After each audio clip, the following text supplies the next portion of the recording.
পুলিশের উপর হামলার ঘটনায় চাঞ্চল্যকর মোড় নিল দক্ষিণ দিনাজপুরে।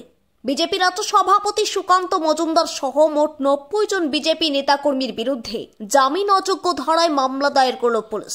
পাশাপাশি আরও প্রায় 500 জনের বিরুদ্ধে সরকারি কাজে বাধা, সরকারি কর্মীদের মারধর, খুনের চেষ্টা, সরকারি সম্পত্তি ভাঙচুর এবং বেআইনি জমায়েতের মতো গুরুতর অভিযোগ আনা হয়েছে।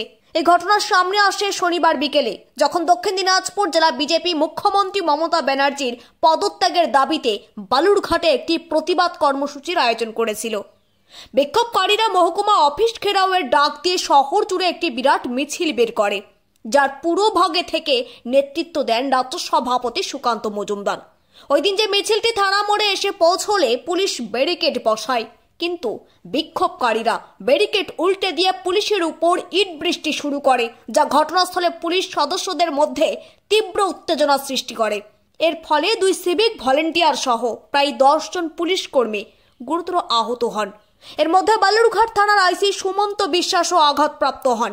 এরপর পুলিশ পরিস্থিতি নিয়ন্ত্রণে আনতে লাঠিচার্জ করতে বাধ্য হয়। এই লাঠিচার্জের পরিপ্রেক্ষিতে বিজেপির পক্ষ থেকে দাবি করা হয় যে বেশ কয়েকজন নেতাকর্মী গুরুতর আহত হয়েছেন, যার মধ্যে 4 জনের অবস্থা গুরুতর বলেও দাবি তাদের। সুকান্ত মজুমদার এই বিষয়ে ক্ষোভ প্রকাশ করে বলেন, এই ঘটনা 26-এর নির্বাচনের আগে পুলিশের চক্রান্ত। তিনি বলেন, পুলিশ মিথ্যে মামলা দেবে বলেই আহত হবার নাটক করছে। তাদের বিরুদ্ধে মামলা হলে তারাও মামলা করবেন পুলিশের বিরুদ্ধে। আমরা কোনো পুলিশের গায়ে হাত দিইনি। আমরা পুলিশের ব্যারিকেড ছিল, আমাদের কর্মীরা সেই ব্যারিকেড ভাঙার চেষ্টা করেছে। এটা তো সব গণতান্ত্রিক আন্দোলনে হয়, কোনো পুলিশের গায়ে হাত দেওয়া হয়নি। তারপরে পুলিশ যে ধরনের আচরণ করেছে, আচরণ মেনে নেওয়া যায় না। আমরাও পুলিশের বিরুদ্ধে মামলা করব না। পুলিশ তো নাটক করছে। আমি তো যখন বেরিয়ে এলাম, যখন হাসপাতাল থেকে দেখলাম হাসছে পুলিশ। আইসিকে ঘিরে যারা ছেলেপেলে, যারা পুলিশের ছেলেপেলে যারা দাঁড়িয়ে আছে, কনস্টেবল হবে হয়তো, তারা হাসাহাসি করছে। আরে কেউ অসুস্থ হলে সেখানে গিয়ে কেউ হাসাহাসি করে? পরিষ্কার বোঝা যাচ্ছে এটা মিথ্যে কেস দেওয়ার জন্য, মিথ্যে মামলা দেওয়ার জন্য এটা চলছে। 26-এর নির্বাচনের আগে আমাদের কর্মীদেরকে গ্রেপ্তার করার জন্য একটা চক্রান্ত পুলিশের তরফ থেকে চলছে। বালুরঘাট থানার পুলিশ সূত্রে জানা গেছে, সুকান্ত মজুমদার সহ 90 জনের বিরুদ্ধে জামিন অযোগ্য ধারায় মামলা রুজু করা হয়েছে।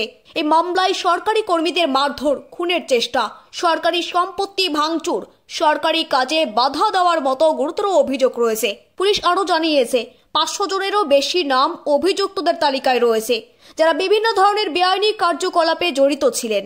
পুলিশ ইতিমধ্যেই তদন্ত শুরু করেছে।